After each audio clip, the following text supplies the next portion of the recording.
Hey, eighth graders, just making an explanation video over some slides. As I said in the weekly overview video, this next unit going to be kind of flying through because I want to get to the Civil War and give you plenty of time to learn about that topic. So just jumping right into my slides. So this first section, everybody, is about our new national identity. The War of 1812 was over. We are very proud of our country, just like we are today. And the big idea is various forces and events led to increasing national unity and growth. So if we were in class, I would do this little activity with you, where just to get you thinking, I would ask you, think about the character of our country up to this point in time. How would you describe it? What's like a characteristic you would use to describe our country? And while you're watching this video, just think about that. How would you describe our country up to this point in time, just after the War of 1812? So anyways, our next president that we come to, James Monroe, he had a job to settle some disputes that were kind of still an issue after the War of 1812. So he became president in 1816, and we were not getting along with a number of countries, in particular Great Britain and Spain. It seems to be always those two, everybody. And it became Monroe's goal to fix that. So how do we fix this? For starters, the Rush-Bagot Agreement was signed in 1817, which limited how much naval power in terms of like warships could be on the Great Lakes. This was an issue because between Canada and the United States, there's a lot of these lakes that we border with each other, and there was warships in there, which increased tensions. Our border with Canada, the Convention of 1818 set the border at 49 north latitude, and I'll show you that in a second. So this red line settled the border dispute once and for all. This dotted line showed the natural boundary of the Louisiana Territory, and there was a lot of dispute on where do the boundaries end. So this red line set the boundary that still continues to our modern day. Number one continued, everybody. What about Spain and Florida? So remember, Florida was under control of Spain, and U.S. troops under Andrew Jackson, remember he became famous from that battle in New Orleans, attacked the Seminole Indians who lived in what is now Florida, and they would come into U.S. territories and states and attack U.S. citizens. So Andrew Jackson, under orders, decided this is enough and chased these Seminole Indians into Florida, which made the Spanish go, oh my gosh.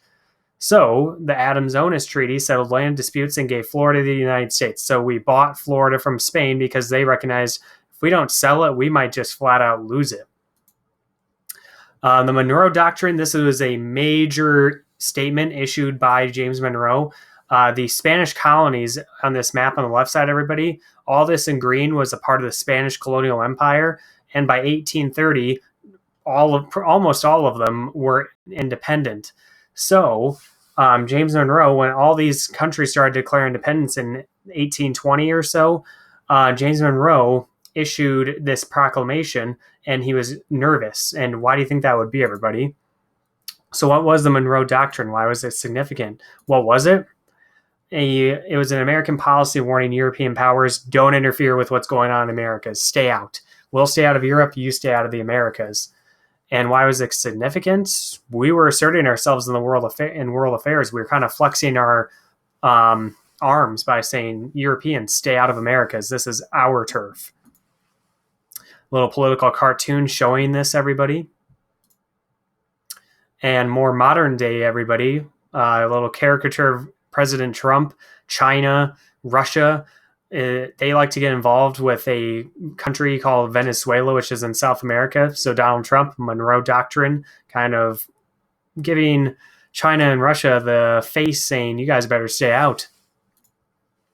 However, tensions began to grow yet again. So between North and South specifically, U.S. Representative Henry Clay believed that a strong national economy would help with those problems, kind of hopefully mend relations between North and South, primarily over the issue of slavery. So what did Henry Clay do? He issued a plan of all these major projects called the American System, which would make our economy self-sufficient. We wouldn't have to rely on trade. And two of the major projects Henry Clay pushed forward, one was the Cumberland Road. I'll show you a map of that in a second.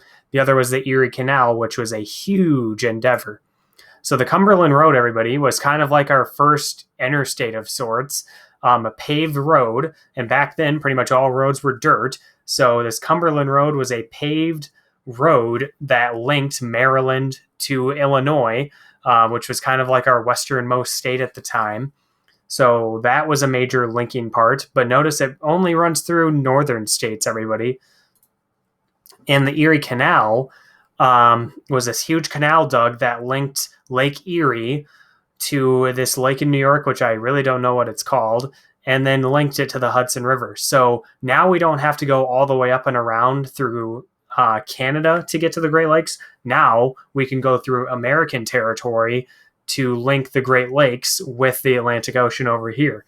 And why this would help our economy is we don't have to go by Canada and spend all that time and potentially money navigating their waters. And then a compromise took place between North and South.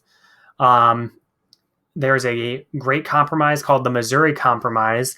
Missouri wanted to enter the Union as a slave state. The northern states did not want it. So the compromise reached said, okay, Missouri, you can come in as a slave state, but we're going to create a new state called Maine, so that the balance between slave and free states was kept. Slavery, as part of this compromise, would be limited. All territory north of 3630 latitude north would be free. So all future states north of this red line would be free states. All territory south of this red line would be slave states. And at the time, everybody, the North states really thought they had outsmarted the South, because at the time, all this was still owned by Spain, and Oregon country was jointly occupied by U.S.